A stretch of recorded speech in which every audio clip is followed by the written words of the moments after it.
মা মা, এটা আমার সাথে কি হলো? দেখো মা, আমি কি হয়ে গেছি। আমি একটা কুকুরে পরিণত হয়ে গেছি। হুস হুস, যা যা, এখানে কোনো খাবার নেই। পাঁচুটা যে কখন বেরিয়েছে এখনো আসার নাম নেই। মা মা, তুমি আমায় চিনতে পারছো না? আমি তোমার পাঁচু।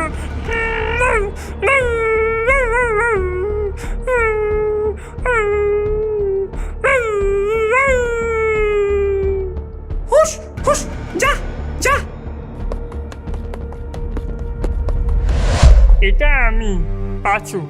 আমি অনাথ। আমি আমার ডাইনি মায়ের সঙ্গে থাকি, আর এখন আমি এক কুকুরে পরিণত হয়ে গেছি।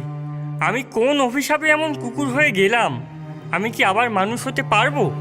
আমার মা কি আমাকে আবার চিনতে পারবে? একটা সাধারণ ছেলের জীবন কিভাবে এমন ভয়ঙ্কর রোমাঞ্চে ভরে উঠল, এসব জানতে হলে আপনাদেরকে যেতে হবে সেই সময়ে, যখন আমি এক মুচি ছিলাম। এই যে লাট সাহেবের বেটা, ঘুমিয়ে ঘুমিয়ে খালি দিবা স্বপ্ন দেখা হচ্ছে। অলস ছেলে কোথাকার। কাল সকালের মধ্যেই এই জুতোগুলো শেষ করতে হবে, গ্রাহক নিতে আসবে। হ্যাঁ মামি, কাজ প্রায় শেষ হয়ে এসেছে। আর এই কাজে যেন কোনো ভুল না হয়। এই জুতো খুব দামি। এই জুতো জোড়ার জন্য গ্রাহক আমাদের অনেক টাকা দিয়েছেন। হ্যাঁ মামা, আমি যথাসাধ্য চেষ্টা করব।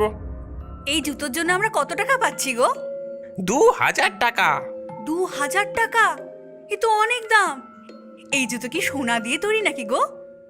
আরে না, এগুলো চামড়া দিয়ে তৈরি। তবে যে কোনো সাধারণ চামড়া নয়, এগুলো মানুষের চামড়া দিয়ে তৈরি। মানুষের চামড়া? এ তো বড়ই অদ্ভুত। কে এমন মানুষের চামড়া দিয়ে জুতো পরতে চায় গো? সে আমি জানি না, আর আমার জেনেও কাজ কি। যতদিন গ্রাহক ভালো টাকা দেবে ততদিন আমি যে কোনো চামড়া দিয়ে জুতো বানিয়ে দেবো, এমনকি তোমার চামড়া দিয়েও। কি বললে? তোমার এত সাহস? তুমি একটা দানব। হ্যাঁ, আর তুমি একটা দানবের বউ। এখন চুপ করো এবং আমাকে টাকা গুনতে দাও। এই জুতো জোড়ার দাম শুনে কাজটা আমি খুব মন দিয়ে করছিলাম, কারণ এই কাজে ভুল হলে মামা আমাকে উত্তম মাধ্যম দেবে। আমি ভাবছিলাম এমন অদ্ভুত জুতো কার হতে পারে। এমন সময় দরজায় টোকা পড়ে। পাঁচু, কে এসেছে দেখ। হ্যাঁ, দেখছি। এটা কি জুতোর দোকান? হ্যাঁ, আপনার কি লাগবে বলুন?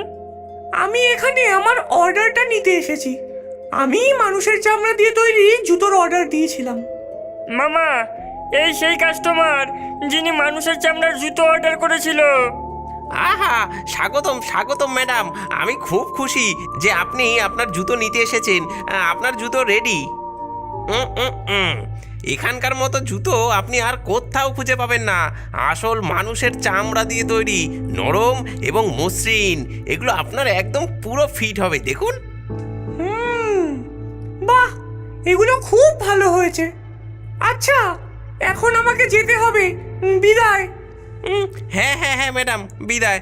আবার আসবেন। এই জুতো জোড়া তো তুমিই বানিয়েছো, তাই না? হ্যাঁ ম্যাডাম। বাহ, তুমি খুব মেধাবী। তোমার নাম কি?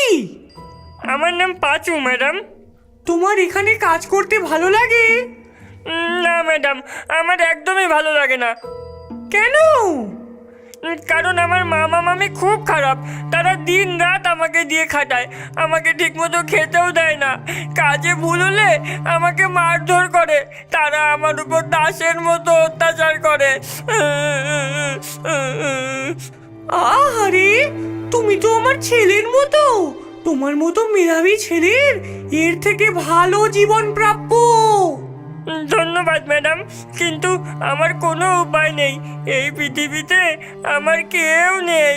আমার বাবা নেই, আমার মাও নেই। আমি যখন শিশু ছিলাম তখনই তারা মারা গিয়েছে। এটা শুনে আমার খুব দুঃখ লাগলো। তুমি যদি চাও তাহলে তুমি তোমার ভাগ্য পরিবর্তন করতে পারো। তুমি এই জায়গা ছেড়ে আমার সঙ্গে যাবে। আপনার সাথে? হ্যাঁ পাঁচু, আমার সাথে চলো। আমি তোমাকে এক নতুন জীবন দেব, স্বাধীন এবং সুখের জীবন, দুঃসাহসিক এবং বিস্ময়কর জীবন, জাদু এবং রহস্যের এক জীবন। জাদু আর রহস্য? হ্যাঁ পাঁচু, হ্যাঁ, জাদু এবং রহস্য। পাঁচু, আমি কোনো সাধারণ মহিলা নই। আমি থাকি পাহাড়ের ওপারের ঘন জঙ্গলে। লোকে আমায় ডাইনি বলে। সেদিন থেকে আমি ওই ডাইনি ম্যাডামের সঙ্গে পাহাড়ের ওপারে তার কুঠিতে এসে থাকতে থাকি। তিনি আমাকে ছেলের মতো স্নেহ করেন এবং আমি তাকে মা বলে ডাকি। আমার এই ডাইনি মা বড়লোকদের জন্য কবজ এবং অভিশাপ বিক্রি করে জীবিকা নির্বাহ করেন। তিনি বলেন এই নিষ্ঠুর পৃথিবীতে বেঁচে থাকার এটাই একমাত্র উপায়। তার এই কবজ এবং অভিশাপগুলো বোতলে ভরে আমি গ্রাহকদের বাড়িতে ডেলিভারি করে দিই। আরে আরে কে আসছে দেখ, এটা পাঁচু, ডাইনির ছেলে। এই এ পাচু, তোর ঝুড়িতে কি আছে রে? নিশ্চয়ই তোর মা ওগুলোতে অভিশাপ আর মন্ত্র ভরে দিয়েছে। সাবধানে ফুটো, হয়তো পাঁচু ওর মায়ের দেওয়া অভিশাপ দিয়ে আমাদেরকে ব্যাঙ বানিয়ে দেবে। অভিশাপ দিয়ে মানুষদেরকে ব্যাঙ বানানো? পেটা পেটা বেটাকে পেটা। আমাকে মারিস না। কোথায় যাচ্ছিস পাচু? আমাদের সঙ্গে একটু খেলা করে যা। আরে পাঁচু, কোথায় যাচ্ছিস? আমাদের সঙ্গে একটু খেলা করে যা। আমাকে একা ছেড়ে দে রাজু, আমাকে যেতে হবে। ও, যেতে হবে? কোথায়? প্রাসাদে রাজার সঙ্গে দেখা করতে? না, আমি পাঁচু, আমাদের সামনে মিথ্যা বলবি না বলে দিচ্ছি।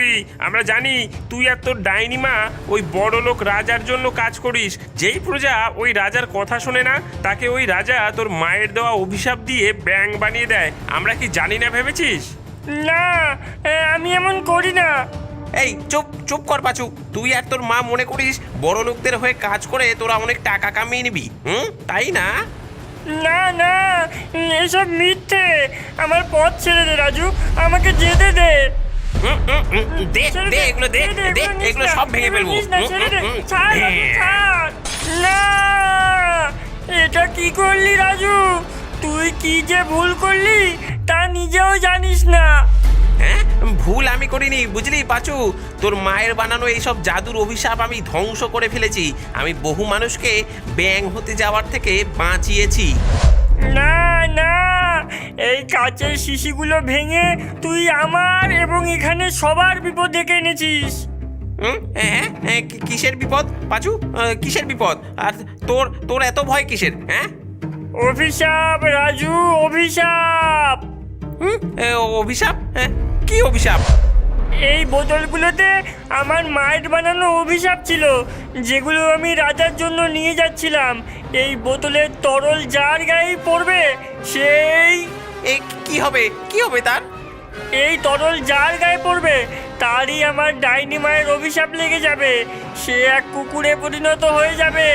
আর তুই শুধু না রাজু, এই তরল যার যার গায়ে লেগেছে তারা সবাই কিছুক্ষণের মধ্যেই কুকুর হয়ে যাবে।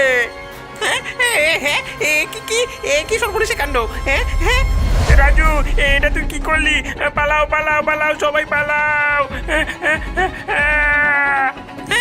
পালাও পালাও, পালাও পালাও পালাও। হ্যাঁ,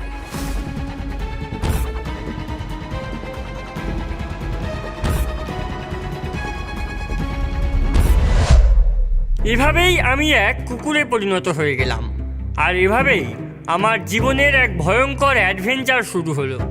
এখন কিভাবে আমি এই অভিশাপটাকে উল্টিয়ে আবার মানুষ হতে পারবো, জানতে হলে দেখুন পরের পর্ব। এটা পাঁচুর গল্প, এক রাজপুত্রের গল্প।